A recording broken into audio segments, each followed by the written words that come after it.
أعوذ بالله من الشيطان الرجيم بسم الله الرحمن الرحيم أولم يروا إلى ما خلق الله من شيء يتفيأ ظلاله عن اليمين والشمائل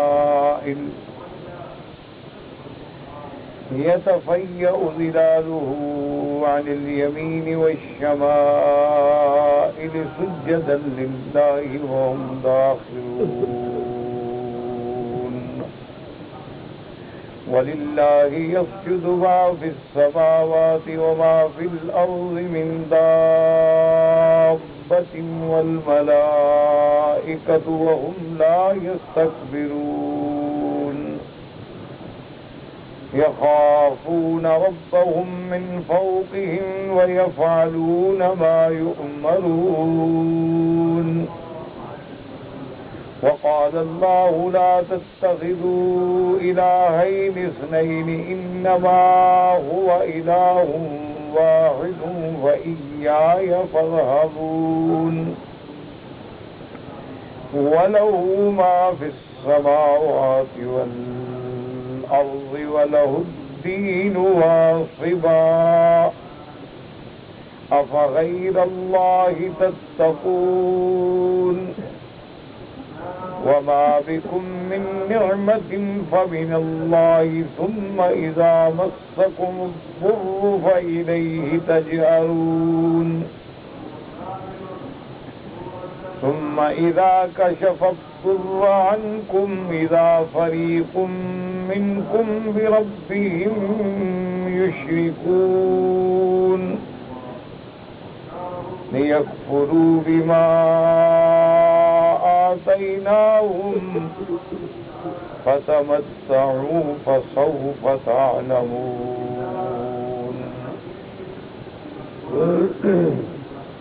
سورۃ النحل کی ان آیات میں اللہ تبارک و تعالیٰ کی عظمت، اللہ تبارک و تعالیٰ کی قدرت کاملہ، اثبات توحید اور اس پر دلائل کا ذکر ہے. جیسا کہ الحمدللہ ہم نے سابقہ آیات میں پڑھا تھا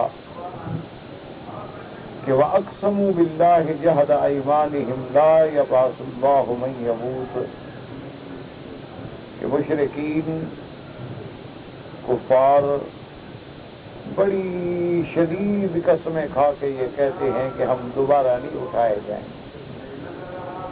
جیسے میں نے آپ کی حضرات کی خدمت میں متعدد بار عرض کیا ہے کہ 3 بنیادی وسائل ہیں، ان پر ہمیشہ توجہ کیا کریں، اور اگر ان 3 مسائل میں سے کسی ایک پر بھی آدمی میں کچھ لغزش ہو یا کمی ہو تو آدمی ایمان سے نکل جاتا ہے.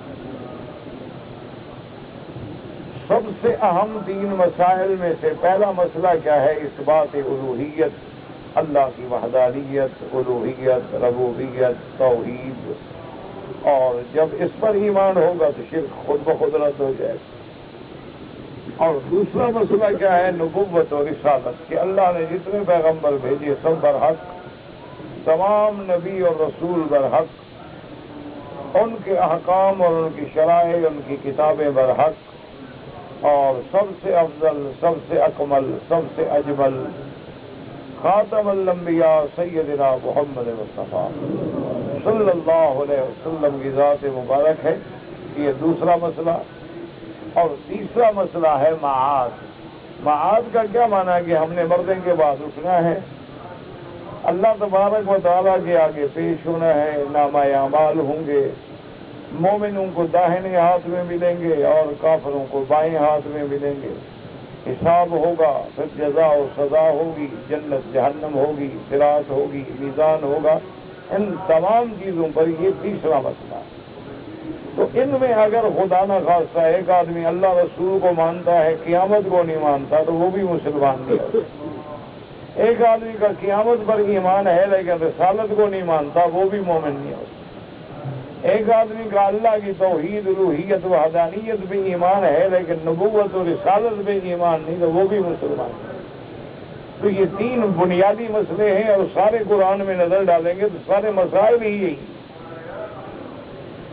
تو اس لیے ان آیات مبارکہ میں اللہ نے فرمایا کہ کفار جو ہیں، مشرکین جو ہیں، بڑی بڑی قسمیں کھاتے ہیں کہ لا یبعث اللہ من یموت، کہ اللہ دوبارہ نہیں کھڑا کریں گے مرنے کے بعد۔ اس پر اللہ تبارک و تعالی نے لا حول ولا قوت الا باللہ انا للہ و انا فرمایا بلا وعدنا علیہ حقا، بالکل قیامت حق ہے، قیامت ہوگی اور اللہ اس کے وقت کو جانتے ہیں۔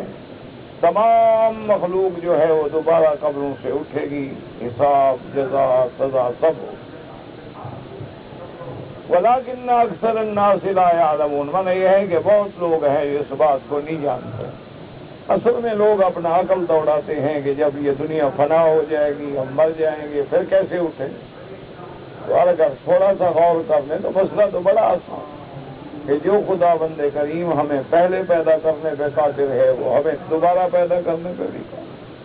اگر اللہ تبارک و تعالیٰ نے ہمیں چند پانی کے قطروں سے بنا لیا ہے تو دوبارہ ہماری مٹی سے بھی بنا سکتے، تو کوئی ایسی بات نہیں ہے۔ لیکن بات یہ ہے کہ اللہ ایمان عطا فرمائے۔ فرمایا کہ وہ قیامت کیوں ہوگی، قیامت کے آنے کی ضرورت کیا ہے؟ اس لیے کہ اسی دن تو فیصلے ہوں۔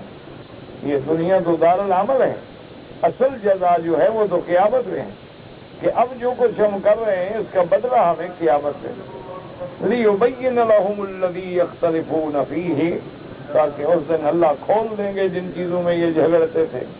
وَلِيَعْلَمَ الَّذِينَ كَفَرُوا أَنَّهُمْ كَانُوا كَاذِبِينَ، اور قیامت اس لیے بھی ہوگی تاکہ کافر جان لیں کہ وہ جھوٹے تھے، کہ اللہ کا فرمان سچا تھا، اللہ کے پیغمبر سچے تھے، قیامت حق۔ اور اس کے بعد فرمایا انما قولنا لشیء اذا اردناه ان نقول له کن فیکون۔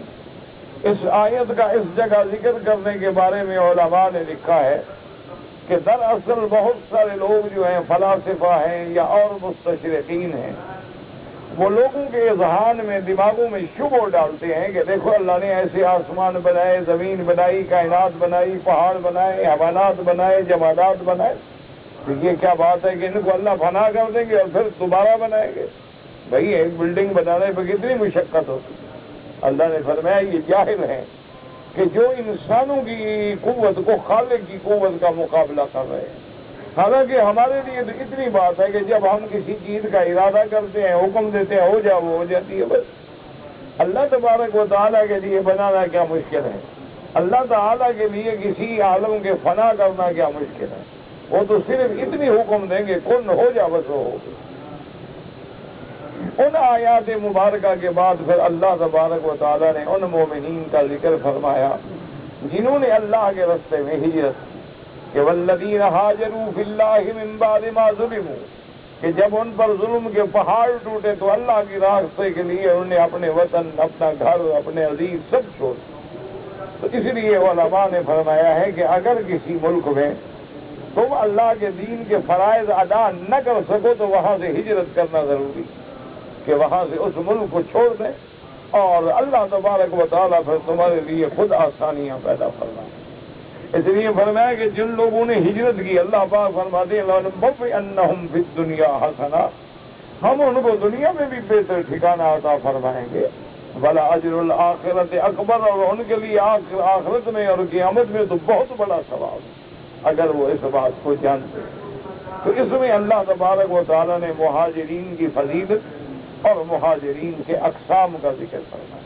تو علماء نے لکھا ہے کہ جہاں کفر ہے اور اسلام کی ادائیگی مشکل ہے تو ہجرت ضروری۔ اسی لیے علماء نے لکھا ہے کہ اگر آپ کسی بستی میں، کسی شہر میں ایسے ماحول میں ہیں جہاں بدعات کا ماحول ہے کہ سنت پہ چلنا مشکل، تو وہاں سے بھی نکل جانا جو ہے وہ ضروری ہے۔ جیسے ہجرت دار الکفر سے ہوتی ہے اسی طرح دار بدعت سے بھی۔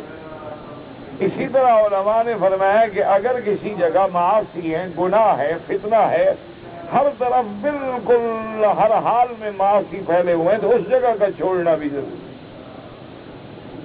اور اس کے بعد فرمایا الذین صبروا علی ربہم یتوکلون، مومنین کی صفت یہ ہے کہ جو ہر حال میں صبر کرتے ہیں، تکلیفوں کو برداشت کرتے ہیں، گناہوں سے بچتے ہیں، اللہ کے دین پہ جمے رہتے ہیں اور ہر حال میں اپنے رب کا بھروسہ کر۔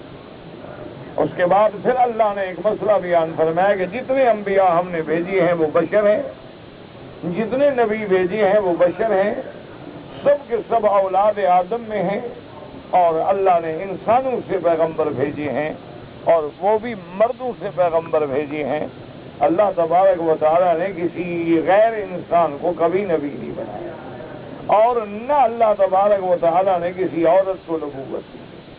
اس لیے یہ مسئلہ بھی ان آیات میں واضح ہوا کہ جو لوگ نعوذ باللہ بشریت انبیاء کا انکار کرتے ہیں وہ بھی کافر ہیں۔ تمام انبیاء جو ہیں وہ بشر ہیں، حضرت نوح علیہ السلام سے لے کر سیدنا محمد الرسول اللہ صلی اللہ علیہ وعلا آلہ واصحابہ وسلم۔ تو جو لوگ یہ عقیدہ رکھتے ہیں کہ حضور صلی اللہ علیہ وسلم نور ہیں، اللہ کے نور سے پیدا ہوئے ہیں، جن سے نور سے پیدا ہوئے ہیں، تو وہ قرآن پاک کی ان آیات کا انکار کرتے ہیں، اور قرآن کی ایک آیت کا انکار کرنا جو ہے وہ بھی کفر کے برابر۔ اس لیے اللہ نے واضح فرما دیا کہ وما ارسلنا من قبلک الا رجالا نوحی الیہم، کہ میرے محبوب آپ سے پہلے بھی ہم نے جتنے پیغمبر بھیجے ہیں وہ بھی انسان بھیجے ہیں، وہ بھی مرد بھیجے۔ فاسألوا اہل الذکر ان کنتم لا تعلمون، کہ مکے والو اگر تم نہیں جانتے ہو کہ سابقہ انبیاء بشر تھے یا نور تھے، سابقہ انبیاء جو ہیں وہ ولد آدم میں تھے، آدم کی اولاد تھی، آسمانوں سے نوری مخلوق تھی، تو ان لوگوں سے پوچھو جن کے پاس علم ہے۔ اس لیے یاد رکھیں کہ ذکر سے مراد اہل کتاب ہے۔ اسی طرح ذکر کا لفظ جو ہے وہ قرآن کے لیے بھی آیا ہے، اسی طرح ذکر کا لفظ جو ہے وہ علم کے لیے بھی آیا ہے۔ بظاہر یہ آیات مبارک جو ہیں ایک خاص واقعے میں اتری ہیں، لیکن انہی آیات مبارک کو سامنے رکھ کر مفسرین نے، علماء نے، محدثین نے، فقہاء نے، اللہ ان کی قبروں پہ کروڑوں رحمتیں کرے، تو یہ مسئلہ بھی نکالا کہ اگر ایک آدمی کو مسئلے کا علم نہیں ہے تو وہ لازماً عالم سے پوچھے گا، وہ لازم عالم سے، علم والے سے سوال کرے، اور پھر علم والے سے سوال کرنے پر اس کے کہنے پہ عمل کرے۔ اسی کا معنی ہوتا ہے کہ ہم فقہاء سے کیوں مسئلہ پوچھتے ہیں کہ بعض لوگ جو ہیں وہ فقہ حنفی سے رجوع کرتے ہیں، بعض لوگ جو ہیں وہ فقہ شافعی سے رجوع کرتے ہیں، بعض لوگ جو ہیں وہ فقہ مالکیہ سے رجوع کرتے ہیں، اور بعض لوگ جو ہیں وہ فقہ حنبلی سے رجوع کرتے ہیں۔ اس کی وجہ کیا ہوتی ہے کہ وہ مسائل جن کے اندر ہمارا علم ہی نہیں ہے، اور ان لوگوں کا زمانہ جو ہے وہ اقرب ہے الی زمان رسول اللہ صلی اللہ علیہ وسلم، اور ان کے علم پر، ان کے تقوی پر، ان کی فقاہت پر، ان کی ثقافت پر، ان کی بلاغت پر، ان کے تقوی پرہیزگاری پر ہمارا ایمان ہے۔ اس لیے ہمیشہ یاد رکھیں کہ بغیر عالم کے، بغیر کسی کی تقلید کے گزارا ہو ہی نہیں سکتا۔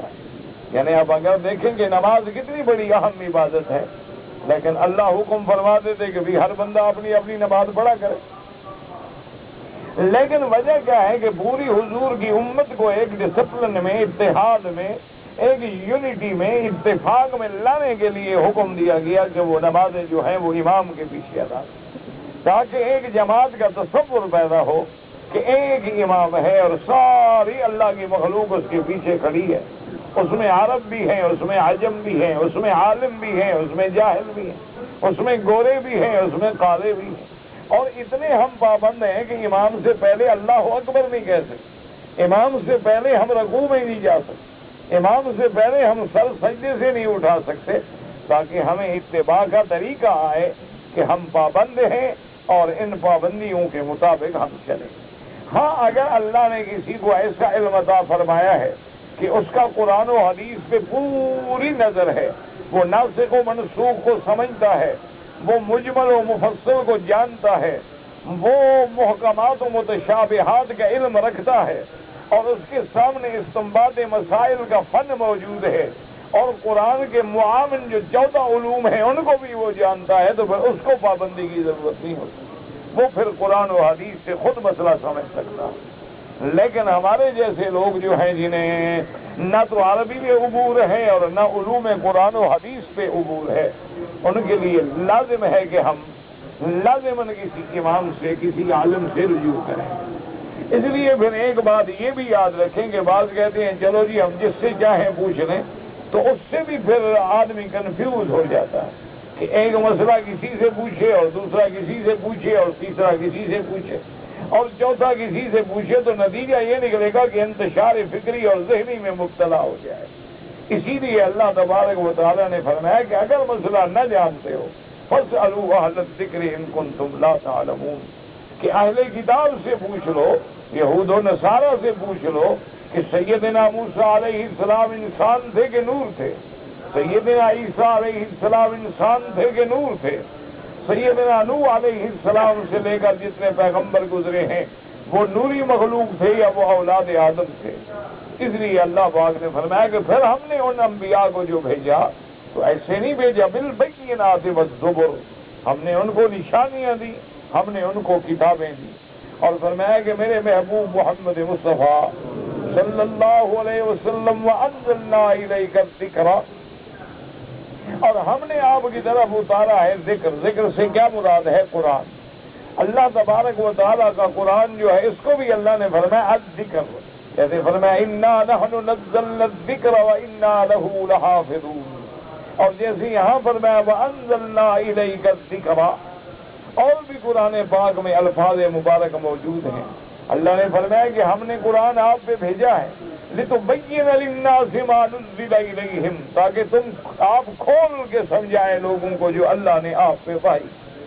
تو اس سے ہمیں مسئلہ سمجھ آیا کہ قرآن پاک کا بھی سمجھنا ما سوائے فرمان محمد مصطفیٰ کے ناممکن ہے، کیونکہ اگر قرآن ہم خود سمجھ لیتے تو اللہ قرآن اتار دیتے، پھر اللہ اپنے پیغمبر کو بھیجنے کی کیا ضرورت؟ اس لیے ہمیشہ یاد رکھیں، اس بات کو ذہنوں میں بٹھا لیں کہ قرآن بغیر حدیث کے ہمیں سمجھ نہیں آئے گا، کہ جب تک ہم حضور کے دروازے پہ نہیں آئیں گے ہمیں قرآن بھی سمجھ نہیں آئے گا۔ اب دیکھیں مکے والے جو تھے وہ عرب تھے، مدینے والے جو تھے وہ عرب تھے، حضور کے صحابہ اکثر جو ہیں وہ عرب تھے، قرآن کی زبان بھی عربی تھی، لیکن قرآن کے مسائل ان کو سمجھ نہیں آ سکتے جب تک کہ وہ محمد مصطفیٰ صلی اللہ علیہ وسلم کے دروازے پہ نہ آئے۔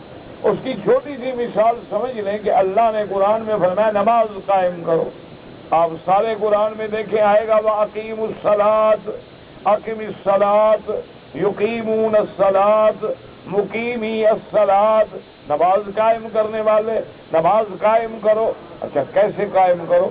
یہ ہمیں کون بتائے گا کہ فجر کے 2 فرض ہیں، ظہر کے 4 رکعتیں ہیں، عصر کی 4 رکعتیں ہیں، مغرب کی 3 رکعتیں ہیں، اور عشاء کی جو ہے وہ 4 رکعتیں، یہ کون سمجھائے گا؟ اس کے لیے نمونہ کون ہے؟ محمد الرسول اللہ صلی اللہ علیہ وآلہ آلہ واصحابہ وسلم، ورنہ تو ہم صرف اسی ایک صلاۃ کے لفظ میں بھٹکتے رہتے قیامت تک، کیونکہ صلاۃ بمانے رحمت بھی ہے، صلاۃ بمانے دعا بھی ہے، صلاۃ بمانے بخشش بھی ہے، صلاۃ بمانے تحریک الصلوین حرکت کا نام بھی ہے۔ تو ہم کیا سمجھتے کہ حکیم الصلاۃ سے کیا مراد ہے؟ تو اللہ پاک نے وہ قرآن اتارا محمد الرسول اللہ پہ، اور اللہ نے سکھلایا اپنے پاک نبی کو، اور حضور پاک نے ہمیں نماز پڑھ کے سکھلا دی، اور اس کے بعد فرمایا کہ صلو کما رأیتمونی اصلی، کہ اے میری امت کے لوگوں ایمان والو اب ایسے نماز پڑھو جیسے میں نے نماز پڑھی۔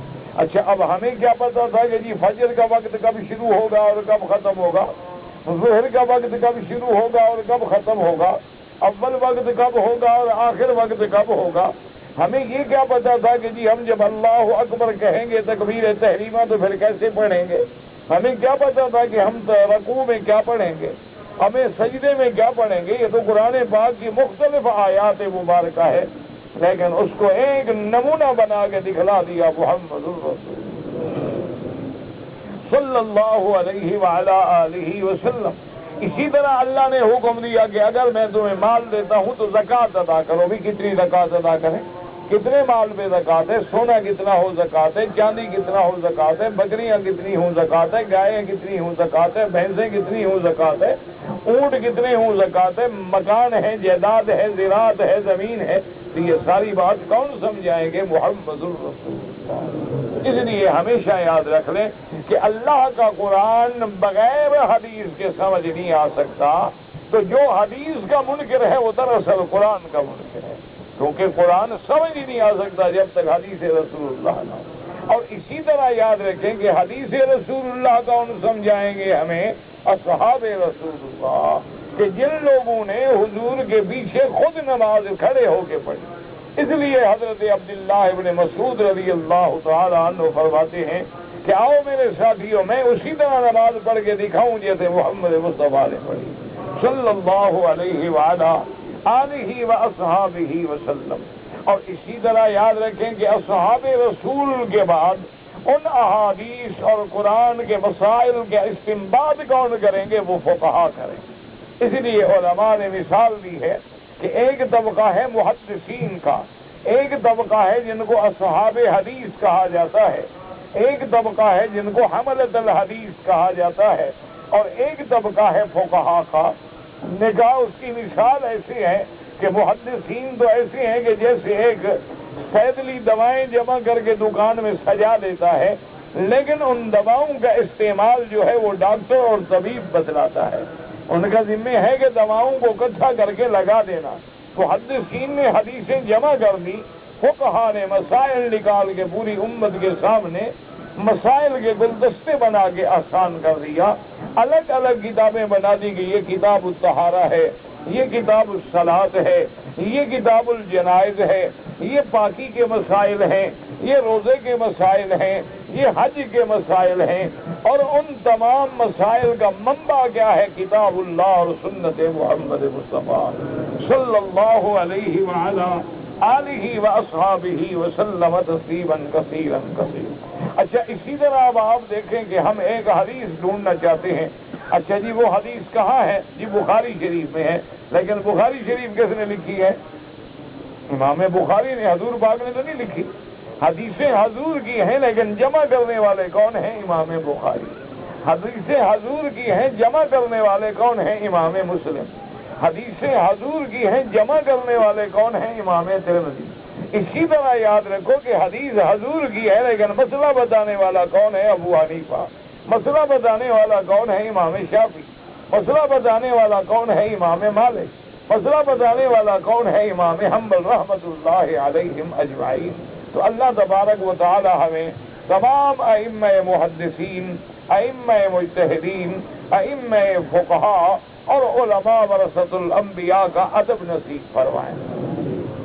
اسی طرح یاد رکھیں کہ یہ وہ ہمارے معاملے ہیں جو شریعت سے تعلق رکھتے ہیں۔ ایک ہوتا ہے ہماری تربیت، یاد رکھیں۔ دیکھیں نا، اب ایک آدمی، آپ نے دیکھا ہوگا مثال کے طور پر، کسی آدمی کو کوئی تکلیف ہوتی ہے تو ڈاکٹر علاج کرتے ہیں، آپریشن کرتے ہیں، دوائیں دیتے ہیں، اور اس کے بعد کہتے ہیں کہ بھئی اب تمہارا الحمدللہ آپریشن کامیاب ہو گیا، اب بالکل ٹھیک ہو گیا، اب کسی دوا کی ضرورت نہیں ہے، اب تم نے علاج طبیعی یعنی فیزیو تھراپی کرانی کہ وہاں جا کے ذرا ٹکور شکور کراؤ اور ذرا ایکسرسائز کراؤ تاکہ تمہارے اعضاء جو ہیں وہ صحیح ہو جائیں۔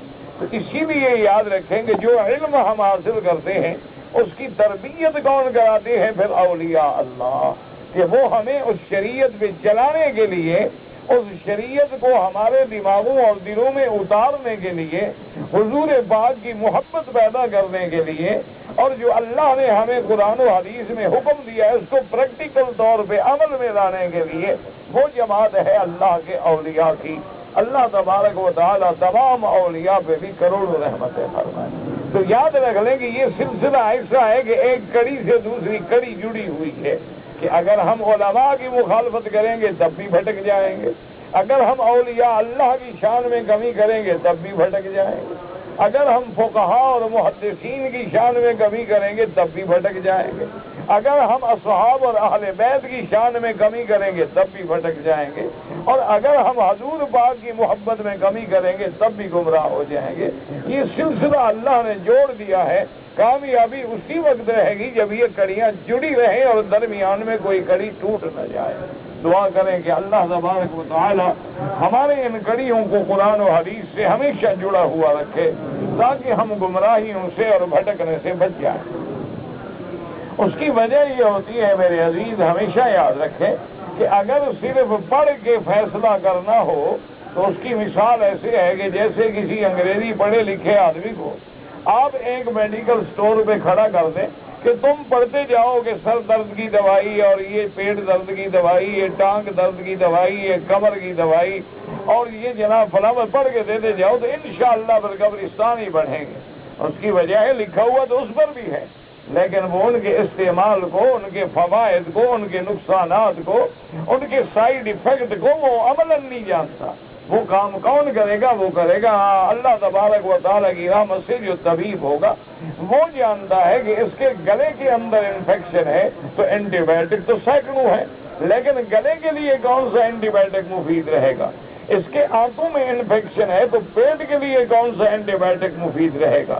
اس کے فلاں جگہ پہ نقص ہے تو اس کے لیے کون سا یہ کام کرے گا؟ طبیب کرے گا۔ اسی لیے اب ہم تو ایک حدیث مبارک پڑھ لیں گے کہ حضور صلی اللہ علیہ وسلم نے فرمایا لا یصح صلاۃ الحائض الا فی خمارها۔ حضور نے فرمایا کہ کسی حائض عورت کی نماز جو ہے بغیر چادر کے سر پہ نہیں ہو سکتی ہے۔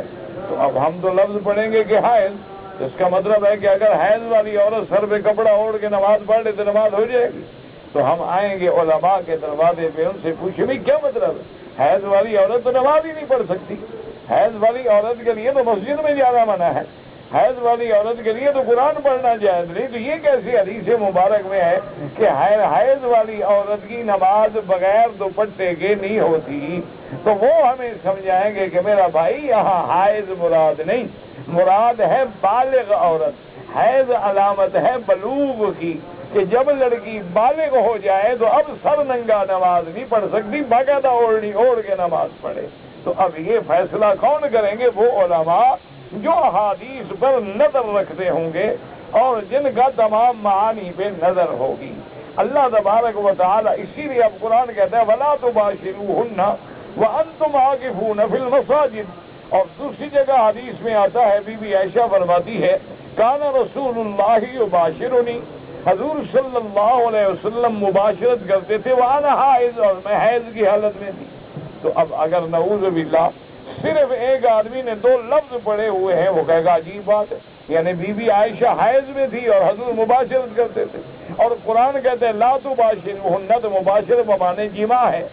اب یہ فقہاء اور علماء کا کام ہے کہ وہ سمجھائیں گے کہ وہاں مباشرت بمانے جماع ہے، اور یہاں مباشرت ہے کہ جیسے حیض والی عورت کے ساتھ ایک بستر پہ لیٹ جانا، ایک لحاف میں لیٹ جانا، تو یہ شریعت میں منع نہیں ہے۔ حالت حیض میں جماع منع ہے، مطلق مباشرت منع نہیں ہے۔ تو یہ مسئلے ہمیں کون سمجھائیں گے؟ فقہاء، علماء۔ اللہ تبارک و تعالیٰ ان کی قبروں پہ کروڑوں رحمتیں فرمائے۔ اسی لیے دعا کیا کریں کہ اللہ ہمیں سب کا ادب نصیب فرمائے، اللہ ہمارے دلوں میں سب کا احترام نصیب فرمائے۔ تو اس لیے اللہ تبارک و تعالیٰ نے ان آیات میں فرما دیا کہ ہم نے جو قرآن بھیجا ہے تاکہ آپ لوگوں کو سنائیں، اور اس کے بعد اللہ فرماتے افامن الذین مکروا السیئات ان یخسف اللہ بہم الارض او یأتیہم العذاب من حیث لا یشعرون۔ اللہ نے فرمایا یہ کافر لوگ جو ہر وقت برائیوں کا عمل کرتے ہیں بے غم ہو گئے، یہ اللہ کے عذاب سے نہیں ڈرتے کہ ان یخسف اللہ بہم الارض، کہ اللہ زمین کو حکم دے کہ ان کو دھنسا دو، او یأتیہم العذاب من حیث لا یشعرون، یا پہنچے ان کو عذاب ایسی جگہ سے کہ ان کے خیال میں بھی نہ ہو، او یاخذہم فی تقلبہم فما ہم بمعجزین، یا یہ اپنے کام میں مشغول ہو اور ہم ان کو پکڑ لیں۔ یہ اللہ کو عاجز کرنے والے نہیں، اللہ کے عذاب سے نہیں بچ سکتے۔ تو یہ کس بات سے بے غم ہو کہ اللہ کے قرآن کا انکار کر رہے؟ او یاخذہم علی تخفف فإن ربکم لرؤوف الرحیم، یا ہم ان کو پکڑ لیں، تخفف کا معنی کیا؟ گھٹاتے گھٹاتے کہ 10 آدمی پھر 4 گھٹ گئے، پھر 2 گھٹ گئے، پھر 1 گھر ہی برباد ہو گیا۔ فرمایا یہ تو میری مہربانی ہے کہ میں عذاب نہیں دیتا، بلکہ میں مہلت دیتا ہوں کہ بندے توبہ کریں۔ اب ان آیات مبارک میں اللہ تبارک و تعالی نے جو آج کا ہمارا درس ہے، اور میرے بھائی یاد رکھیں کہ اس آیت میں آیت سجدہ ہے، جس کو کہتے ہیں سجدہ تلاوت۔ اس کا حکم یہ ہوتا ہے کہ پڑھنے والے پر بھی اور سننے والے پر بھی سجدہ ضروری ہے۔ اب امام ابو حنیفہ رحمۃ اللہ علیہ فرماتے ہیں کہ سجدہ واجب ہے۔ اب دیکھیں بات یہ ہے کہ بات تو سجدے کی ہے، تو وہ فرماتے ہیں کہ سجدہ واجب ہے، اور باقی ائمہ فرماتے ہیں کہ سجدہ تلاوت جو ہے وہ سنت ہے، اور بعض ائمہ فرماتے ہیں کہ سجدہ تلاوت جو ہے وہ مستحب ہے، یعنی کر لے تو ثواب ہوگا ورنہ کوئی بات نہیں۔ اب آپ اسی بات کو دیکھ لیں کہ تمام ائمہ یہ تو نہیں کہہ رہے نا کہ سجدہ نہ کرو، ایک بات کو سمجھو، یعنی سجدہ تلاوت کا کوئی منکر نہیں۔ فرق کیا ہو رہا ہے کہ امام صاحب کہتے ہیں سجدہ تلاوت واجب ہے کہ حضور نے حکم دیا ہے کہ سجدہ کرو، تو جہاں امر ہو تو امر اصل وجوب کے لیے ہوتا ہے، اور پھر حضور پاک نے ہمیشہ سجدہ تلاوت کیا ہے تو اس لیے واجب ہے۔ اچھا، بعض علماء فرماتے ہیں کہ ایک دفعہ حضرت زید نے حضور کے سامنے ایک ایسی صورت مبارک پڑھی جس میں سجدہ تلاوت تھا، لیکن لم یسجد زید نے بھی سجدہ نہ کیا اور حضور نے بھی سجدہ نہ کیا، تو اس لیے بعض علماء نے فرمایا تو گویا مانا سجدہ مستحب ہے، کر لے تو ثواب ہے اور نہ کرے تو ثواب نہ کرے تو ثواب سے محروم ہو جائے گا، واجب نہیں۔ لیکن بعض علماء اس کا یہ جواب دیتے ہیں، وہ کہتے ہیں کہ حضور نے سجدہ نہیں کیا کا کیا معنی ہو سکتا ہے، بعد میں کر لیا ہو، ضروری تو نہیں کہ فوراً کرو، بعد میں بھی کیا جا سکتا۔ اچھا، دوسری بات یہ ہوتی ہے کہ بعض ائمہ فرماتے ہیں کہ سجدہ والا بھی نہ کرے، چونکہ زید نے نہیں کیا تھا تو حضور پاک نے بھی سجدہ نہیں کیا، اگر زید سجدہ کرتے تو پھر حضور صلی اللہ علیہ وسلم بھی سجدہ کرتے، لیکن امام ابو حنیفہ رحمۃ اللہ علیہ فرماتے ہیں کہ سجدہ واجب۔ اچھا، اب ایمان سے کہیں ٹھنڈے دل کی بات، ایک کے نزدیک واجب ہے، یعنی واجب جو ہے وہ فرض کے بعد ہوتا ہے، اچھا دوسرے کے نزدیک سنت ہے، اور تیسرے کے نزدیک مستحب ہے۔ ایمان سے کہیں اگر جو کرے گا تو تینوں کا قول آ گیا کہ نہ ہے؟ نہیں سمجھ رہی بات، میری بات کو سمجھیں۔ مثلاً امام علی وقت فرماتے ہیں کہ ہر حال میں سجدہ کرو، تو جب ہم نے سجدہ کر لیا، چلو سنت تھا مستحب تھا لیکن کر تو لیا نا، ہم سنت میں بھی عمل ہو گیا، مستحب میں بھی چلو تھا تو عمل ہو گیا۔ اچھا، جن کے نزدیک مستحب تھا وہ اگر سجدہ نہ کریں تو جن کے نزدیک واجب تھا وہ تو گناہگار ہو گئے کہ سجدہ چھوڑ گئے۔ اس لیے ہمیشہ یاد رکھیں کہ اسی لیے ائمہ کرام ایسا قول لیتے ہیں ماشاءاللہ کہ اب جب ہم لوگوں کے دماغ میں یہ بات بٹھا دیں گے کہ بھئی تلاوت کا سجدہ واجب ہے، وہ تو نہیں چھوڑے گا نا، وہ لازم کرے گا، ابھی نہیں کرے گا جو بعد میں کر لے گا، ابھی درس کا وقت ہے، اب سب سجدے میں گر جائیں تو ایک عجیب سی کیفیت ہے، تو لیکن وہ بعد میں کر سکتا ہے، نماز کے بعد کرے، نماز سے پہلے کرے، کل کرے، رات کرے، 2 دن کے بعد کرے، لیکن سجدہ تلاوت وہ ضرور ادا کرے۔ اچھا، اسی لیے بعض لوگ بیچارے جو ہیں نا قرآن کی تلاوت کرنے والے کبھی کبھی ایسا کرتے ہیں کہ بعد میں سارے 14 سجدے پورے کر دیں کہ بھی کہیں غلطی سے ہم نے نہ کیا ہو تو رہ نہ جائے، تو جب ہم اتنا دماغ میں ڈالیں گے تو وہ سجدے کو نہیں چھوڑے گا، سمجھ آ رہی ہے بات، وہ سجدہ کبھی نہیں چھوڑے گا۔ اور اگر ہم کہہ دیں کہ بھائی کر لو تو ٹھیک ہے یار، نہ کرو تو کوئی بات نہیں، اب اس کی مرضی کرے، کرے نہ کرے نہ کرے۔ اسی لیے ہم ہمیشہ کہتے ہیں کہ علماء کی ہر بات میں حکمت ہوتی ہے، ائمہ کی ہر بات میں حکمت ہوتی ہے، اور دعا کریں کہ اللہ تبارک و تعالی ہمیں ان کی حکمتیں سمجھنے کی توفیق عطا فرمائے۔ اب دیکھو مثلا ظہر کی نماز ہے یا جمعہ کی نماز ہے، اب ایک حدیث مبارک میں ہے کہ حضور پاک نے ظہر سے پہلے 2 رکعت پڑھی، آمنا و صدقنا ہمارے آنکھوں پہ حدیث رسول اللہ۔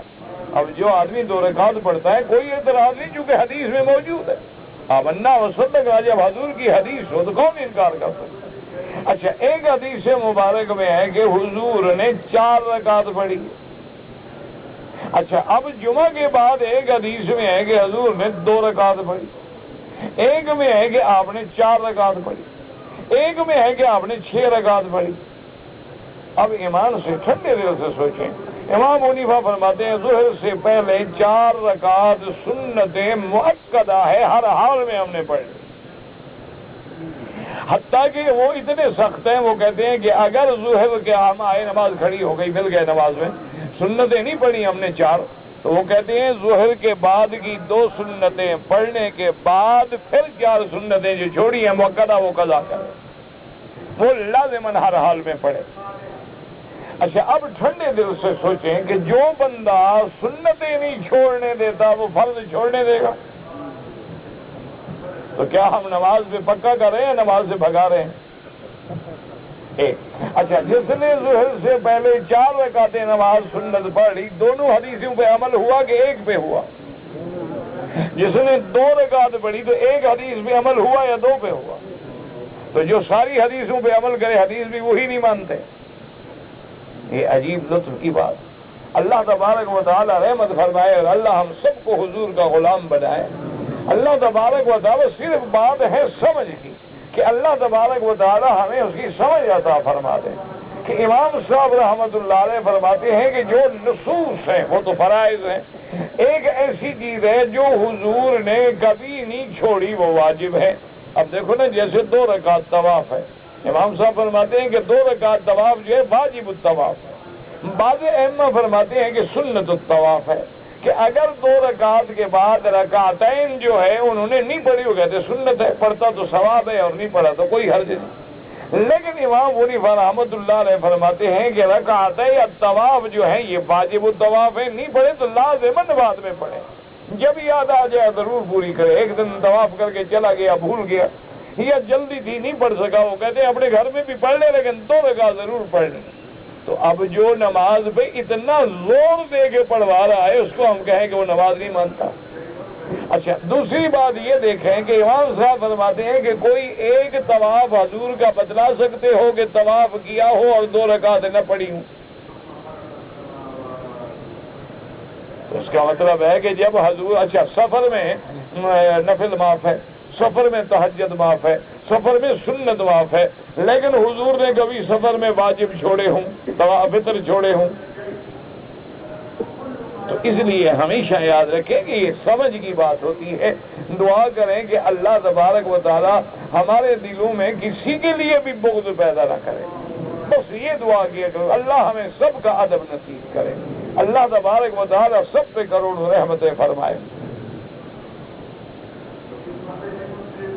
اب اس کے بعد اللہ نے فرمایا کہ اتنے بے غم ہو گئے اگر، تو اب ان آیات میں دلائل قدرت فرمایا اولم يروا الى ما خلق الله من شيء يتفيأ ظلاله عن اليمين والشمائل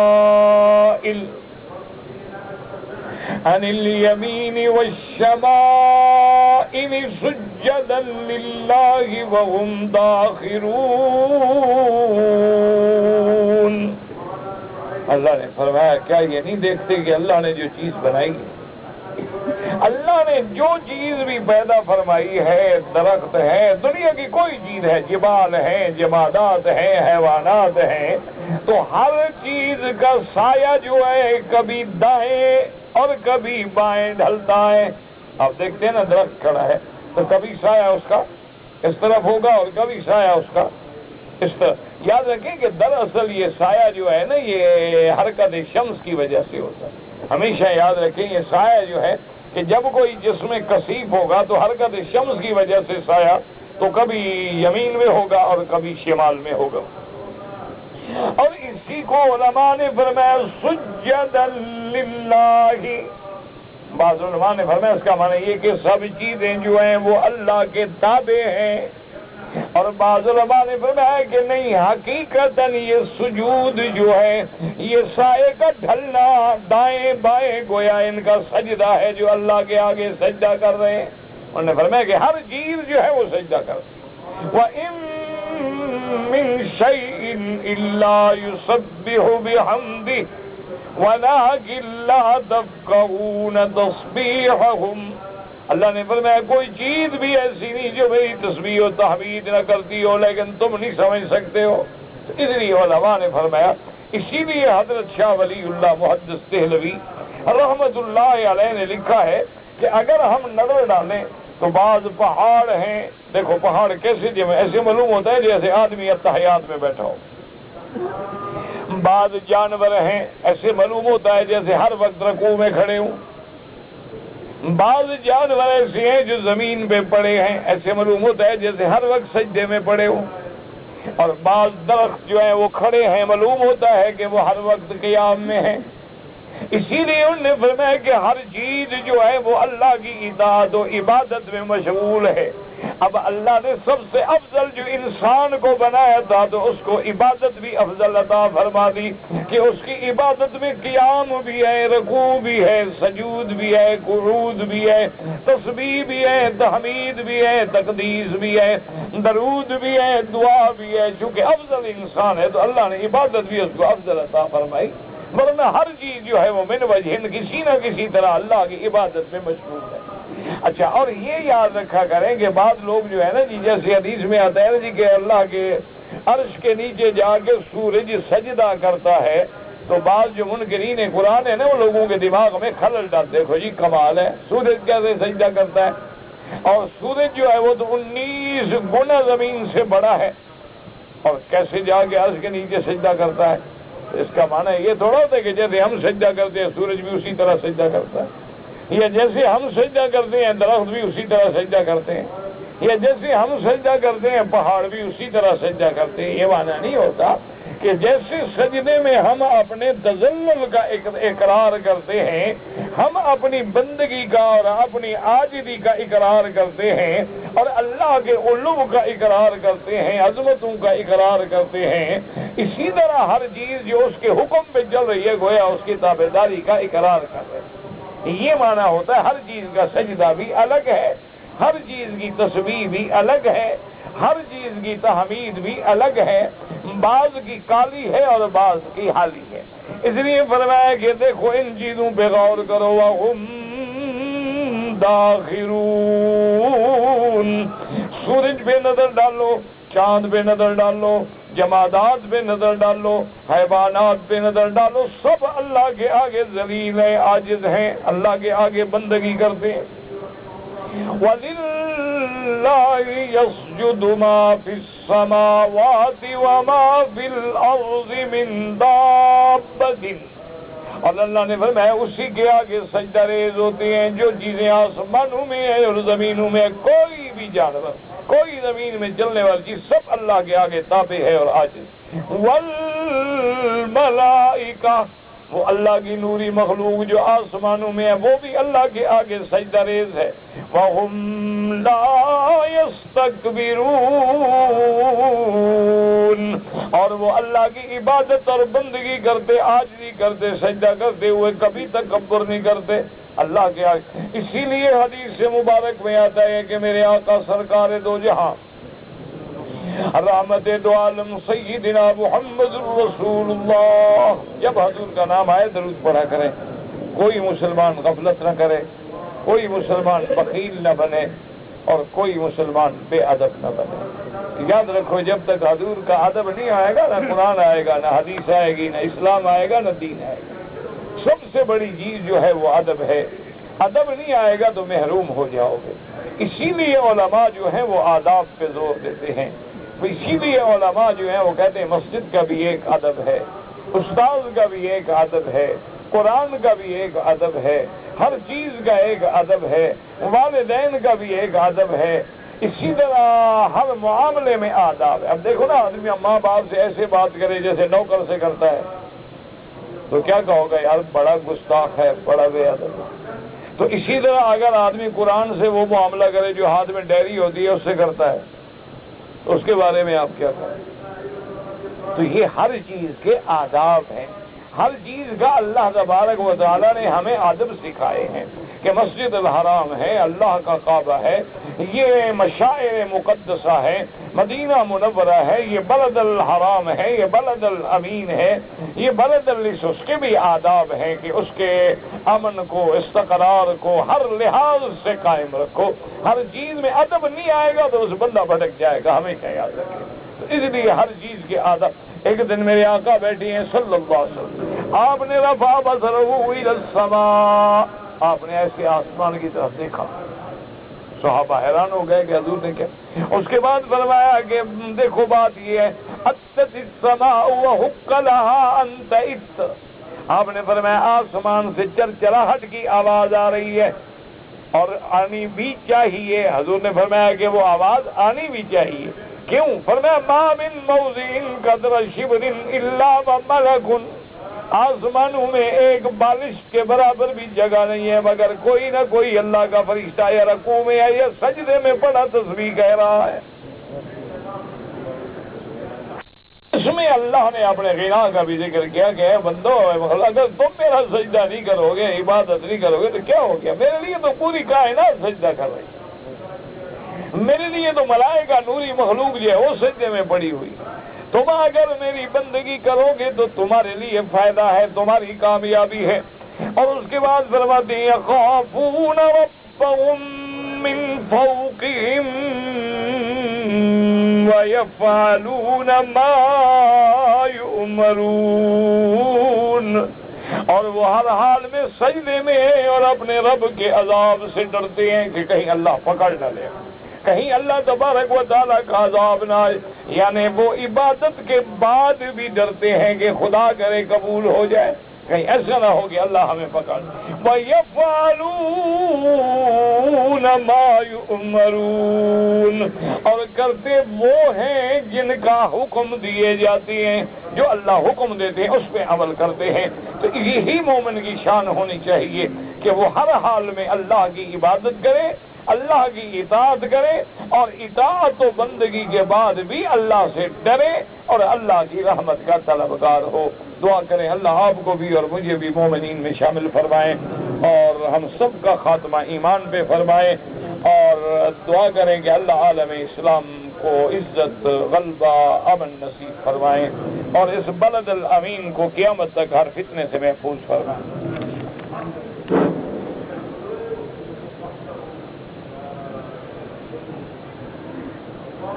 اگر ایک آدمی نے نکاح کیا ہے، حق المہر ادا نہیں کیا، تو کیا اس کا میاں بیوی کا ملنا جائز ہے؟ جائز تو ہے، لیکن وہ تمہارے ذمہ قرض ہے، فوراً ادا کرو۔ حق المہر جو ہے وہ خالص بیوی کا حق ہے، یاد رکھو، نہ تو بیوی کے والدین کا حق ہے، نہ بیوی کے عزیزوں کا حق ہے، نہ رشتہ داروں کا حق ہے، نہ اس کے سسر وسر کا حق ہے، خالص بیوی کا حق۔ اور بعض علماء تو فرماتے ہیں کہ حق المہر پہلے ادا کرے اور میاں بیوی بعد میں مباشرت کرے، لیکن اگر فرض محال نہیں کیا تو وہ تو تمہاری بیوی ہے، نکاح صحیح ہے، مباشرت صحیح ہے، حلال ہے، لیکن تمہارے ذمہ وہ واجب ہے، فرض ہے، قرض ہے، ادا کرو ہر حال میں، حق المہر لازماً ادا کریں۔ ایسا نہ ہو کہ بندہ قیامت میں بیوی کی وجہ سے جہنم میں پڑا ہو۔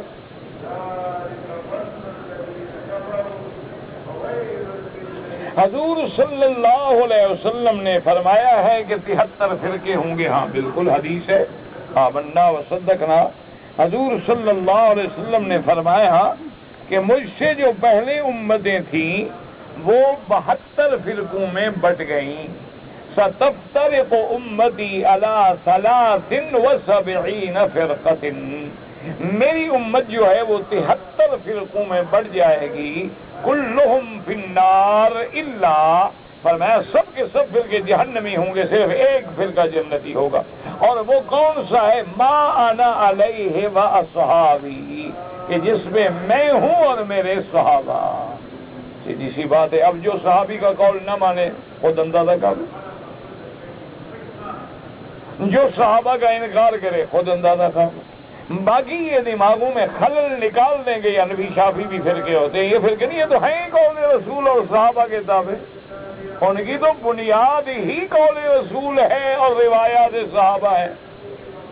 تو اگر وہ اللہ کے نبی کے فرمان اور صحابہ سے نکلے تو پھر جہنمی بنے گا، اس لیے ہمیشہ یاد رکھیں وہ فرقے مراد ہیں۔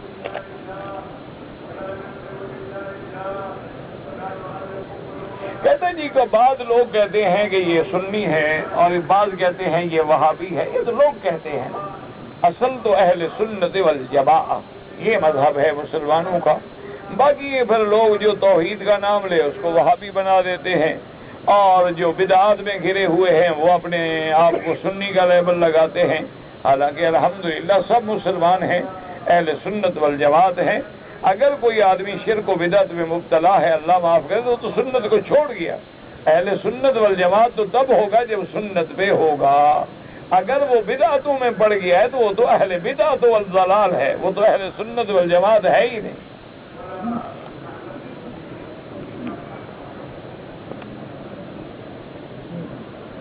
کہتے ہیں جی کہ باپردہ عورتیں بازار میں جا کر خریداری کر سکتی ہیں، بالکل کر سکتی ہیں، اگر ان کے بندے شوہر وغیرہ نہ ہوں، ان کے پاس کوئی مرد نہ ہو، اور مجبوری ہے کہ گھر میں کوئی بندہ نہیں، مثلا عورت ہے بیوہ ہو گئی، عورت ہے مطلقہ ہے، اچھا اسی طرح بیچاری گھر میں بہنیں ہیں، بھائی ہے ہی کوئی نہیں، ماں بوڑھی ہو گئی، باپ فوت ہو گیا، اب ان کو سودا صرف لانا ہے، تو اسلام یہ تو نہیں کہتا کہ چار دیواری میں بیٹھے بیٹھے بھوکے مر جاؤ۔ اسلام اجازت دیتا ہے کہ وہ باہر جائے، لیکن باقاعدہ پردے کے ساتھ، اور کسی سے نرم بات نہ کرے، اور اپنی ضرورت کے مطابق چیز خریدے اور واپس آ جائے، تو کوئی منع نہیں۔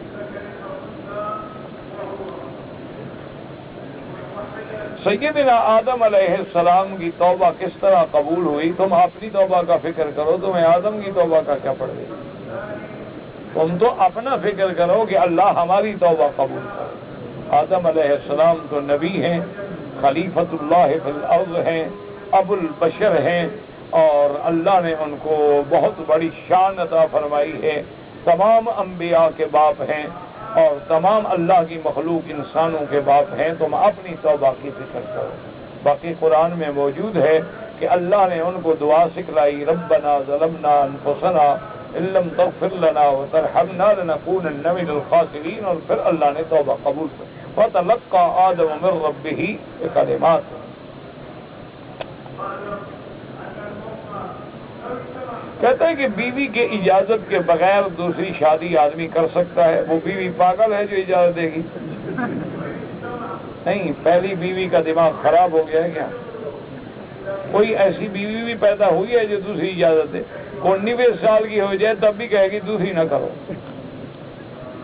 تو بہرحال اسلام کوئی پابندی نہیں لگاتا، اسلام نے یہ حق مرد کو دیا ہے کہ وہ 1 شادی کرے، 2 کرے، 3 کرے، 4 کرے، لیکن شرط یہ ہے کہ عدل و انصاف کرے۔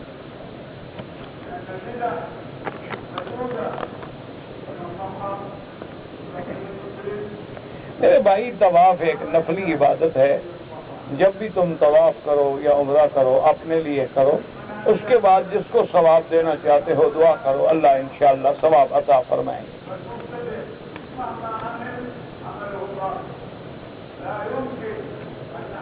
میرا ایک دوست ہے، اس نے اپنا پیسہ جو ہے وہ فکس ڈپازٹ میں رکھا ہے بینکوں میں، یعنی سود لیتا ہے۔ کیا اس کے گھر میں کھانا کھانا جائز ہے؟ کھانا تو کافر کے گھر میں بھی جائز ہے، یہ کہاں لکھا ہے کہ اس کے گھر میں کھانا نہ کھاؤ؟ ہاں، البتہ علماء یہ کہتے ہیں کہ اگر ایک آدمی کی آمدنی مال سوائے حرام کے اور ہے ہی نہیں، دیکھو نا، اب ایک آدمی ہے، اس کے پیسے تو ہیں بینک میں، لیکن زمین بھی ہے، مکان بھی ہے، کرایہ بھی آتا ہے، زمین سے آمدنی بھی آتی ہے، فصل بھی، ضروری تو نہیں کہ ہمیں حرام ہی کھلائے گا وہ، اس لیے اس کے گھر میں کھانا منع نہیں۔ لیکن ایک آدمی ہے، مثلا اس کا کاروبار ہی ہے، ادھر سود کھاتا ہے، شراب بیچتا ہے، اور کوئی کام ہی نہیں، جو پیسہ ہے حرام کا ہے، تو ایسے آدمی کے کھانے سے بچے۔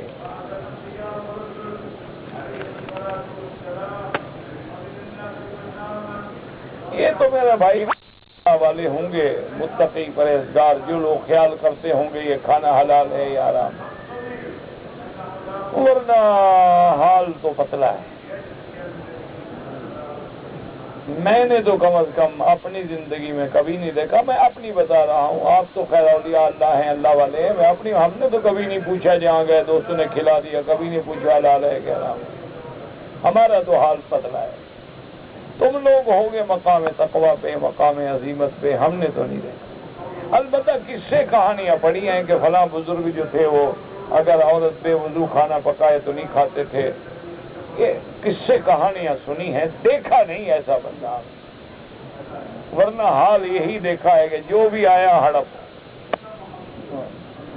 قبر سے ملے، مردوں سے ملے، زندوں سے ملے، 11ویں سے ملے، عرس سے ملے، قل شریف سے ملے، جمعراتوں سے ملے، ملے صحیح کسی طور، روٹی تو کما کھائے مچھندر۔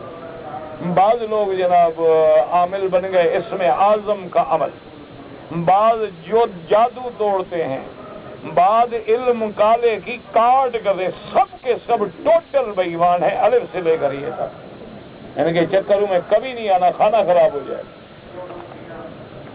اللہ کے بندے، اللہ کے قرآن سے بڑی کوئی نعمت ہے؟ اگر ہم قرآن پڑھیں اور علم کی کاٹ نہیں ہو سکتی تو پھر اور کیا بلا ہے دنیا؟ یہ کالے علم اور سفلی علم اور شیطانی علم سب شیطانی۔ یہ میں نہیں کہتا، حضور فرماتے ہیں کہ من اتی عرافا او کاہنا، آپ نے فرمایا جو لوگ ان عرافین منجمین کاہنوں کے پاس جا کے سفلی علم کرتے ہیں، غیب کی خبریں پوچھتے ہیں، اپنی زندگی کے حال معلوم کرتے ہیں، ہاتھ دے کے کس سے پوچھتے ہیں، زائجے بنوا کے کس سے پوچھتے ہیں، عدد نکال کے علم پوچھتے ہیں، فرمایا فقد کفر بما انزل علی محمد، ان نے قرآن کا انکار کیا، وہ کافر ہو جاتے ہیں۔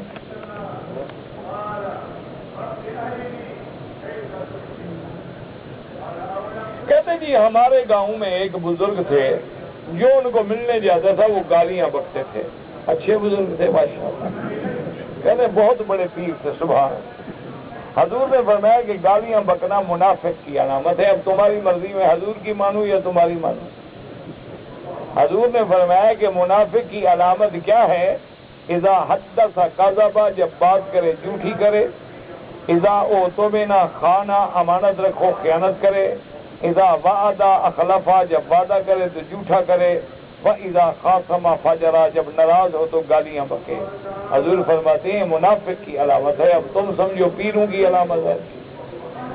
دیکھو نا بھی بات سنو نا، جب ہم جیسے مرید ہیں تو پیر بھی تو ایسے ٹکریں گے نا۔ دیکھو نا اگر پہلے لوگ اچھے تھے تو ان کو بایزید بستامی ملا، حسن بصری ملے، حضرت عبد القادر ملے، بہاؤالدین زکریہ ملے، نظام الدین ملے، آگے لوگ بھی اچھے تھے، ان کو ہدایت ملتی تھی، ان لوگوں نے ہزاروں کو مسلمان کیا۔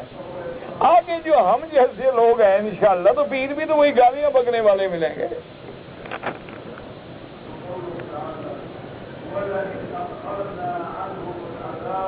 کہتے ہیں جی کہ ہماری برادری میں ایک رواج ہے کہ جب شادی ہو جاتی ہے تو دولہا دلہن کو پہلے ایک قبر پہ، مزار پہ لے جاتے ہیں۔ کیوں بھائی؟ مزار کا کیا تعلق ہے شادی سے؟ نہیں، آخر بتائیں، مجھے سمجھائیں کہ بھی مزار پہ جا کے پیر کو بتا دیں کہ جی ہماری شادی ہو گئی ہے، گواہ ہو جاؤ۔ نہیں، آخر جانے کی وجہ کیا ہے؟ یہ تمام بدعات ہیں، کفر ہے، اللہ معاف کرے، اللہ معاف کرے۔ اللہ کے معنی کیا ہیں؟ اس میں جلالہ ہے، اس کا معنی ہے الوہیت میں یکتا۔ موجودہ کعبہ شریف جو ہے اس میں کچھ حصہ جو ہے وہ اس دور کا ہے جب عبداللہ ابن الزبیر نے تعمیر کی، کچھ حصہ دیوار حجاج کے دور کی بھی ہے، لیکن اب تو اللہ جزائے خیر دے موجودہ حکومت اسلامیہ سعودیہ کو کہ انہوں نے اس کے اندر اندر ایسی عظیم اس کی تعمیر کر دی ہے کہ جو بھی کمزوری آئی پتھروں میں ان کو ٹھیک کیا، چھتیں مبارک بدلی، اندر سے ساری دیوار مبارک بدلی، اور ہر پتھر کو اندر سے سوراخ کر کے دوبارہ اس کو بھرا تھا کہ اس کی کمزوری باقی نہ رہ جائے۔ تو دروازہ لگا، یہ تعمیر کا کام تو ہر دور میں ہوتا رہتا ہے۔ اگر امام کے ساتھ نماز پڑھے، حنفی ہے تو فاتحہ نہ پڑھے اور شافعی ہے تو پڑھتا رہے۔ میرے پاس 4000 ریال ہے، زکوٰۃ دینی ہوگی، بالکل دینی ہوگی۔ یہ دیکھ لو کہ 7.25 تولے سونے کی کیا قیمت ہے، کیونکہ مجھے ریٹ کا پتہ نہیں ہے، میرا خیال ہے کہ یہ پیسے بن جائیں گے زکوٰۃ۔ لیکن بہرحال اگر 7.25 تولے یا 52.5 تولے چاندی کی قیمت بن جاتی ہے تو صرف 4.5 اور بھی تو دیکھو نا، تمہارے پاس گھر میں کیا ہے، زیور ہے، بیوی کا اپنا، فلانا گھڑی ہے، فلاں ہے، فلاں، سب کو دیکھو نا، جائیداد تو ہے نا۔ اگر کوئی آدمی قرآن ترجمے کے ساتھ پڑھے، لیکن قرآن پڑھنا ضروری ہے، یہ نہیں کہ صرف ترجمہ پڑھتا رہے تو قرآن کا ثواب نہیں ہوگا۔ جیسے بعض لوگ جو ہے نا ترجمے چھپے ہوئے ہیں، وہ صرف ترجمے پڑھتے رہتے ہیں۔ قرآن پڑھنے کا ثواب تب ہوگا جب قرآن کی آیت پڑھو گے، بسم اللہ الرحمن الرحیم الحمدللہ رب العالمین۔ اگر صرف ترجمہ پڑھو گے ثواب نہیں ملے گا۔ اگر کسی کمرے میں خانہ کعبہ کی تصویر ہو تو کوئی حرج نہیں، یا اللہ رسول کا نام لکھا ہو اور میاں بیوی بھی اسی کمرے میں ایک دوسرے کو ملتے ہوں، کوئی حرج نہیں، کوئی بات نہیں، کوئی منع نہیں۔ دیکھو اللہ رسول کا کیسے ادب کر رہا ہے بیچارہ، ادب آئے نا ہمارے بندوں کو تو اتنا بڑا خیال۔ تم جو روز کلمہ پڑھتے ہو زبان سے، یہ زبان تو استعمال کرتے رہتے ہو بیوی کے ساتھ، تمہارے اندر بھی تو ایمان موجود ہے نا، کلمہ موجود ہے کہ نہیں ہے؟ تو صرف دیوار پہ لکھا ہوا ہے، ادب کرے تو دیوار کا کر رہا ہے، اور نہ کرے تو وہی فلم بیٹھ کے ساری رات بیوی کے ساتھ بیٹھ کے دیکھے گا۔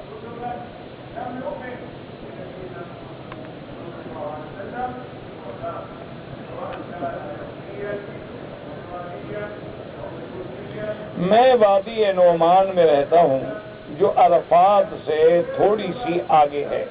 حج کا احرام مکے سے باندھا نہیں، آپ کو حج کا احرام باہر سے باندھنا چاہیے تھا، دم پڑ گئی۔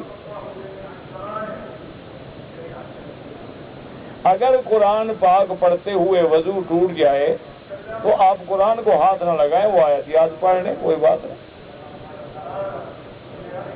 قرآن بغیر وضو کے چھوئیں نہیں، یاد ہے تو پڑھتے رہیں۔ آج کل داڑھی رکھنا جو ہے وہ مشکل ہے تو نہ رکھو جی، نہیں آپ داڑھی نہیں رکھیں گے تو کیا خیال ہے جنتی کم ہو جائیں گے یا اللہ میں کا نقصان ہو جائے گا، کیا خیال ہے؟ تو باقی ہے کہ فیشن کرنا وہ فیشن ہے، سنت نہیں۔ سنت ہے کہ ایک مشت داڑھی رکھی جائے۔ میری بیوی مر گئی، مہر کے اس کے وارثوں کو دو، اور کیا کریں 1000 دفعہ تو بچائے، مر گئی تو اس کے وارثوں کو دو، وارث بھی نہیں ہے خیرات کر دو۔ اگر تمہیں سمجھ نہیں آتا تو میں کیا کروں؟ بیوی کو مہر ادا نہیں کیا، مر گئی، بیوی کے وارث ہیں ان کو دے دو۔ اگر بیوی کا خدا جانے کوئی وارث ہی نہیں، بیچاری وہ بالکل بغیر اس کے تھی، تو خیرات کر دو تاکہ اس کو ثواب ملے، تمہارے ذمہ قرضہ ادا ہو جائے۔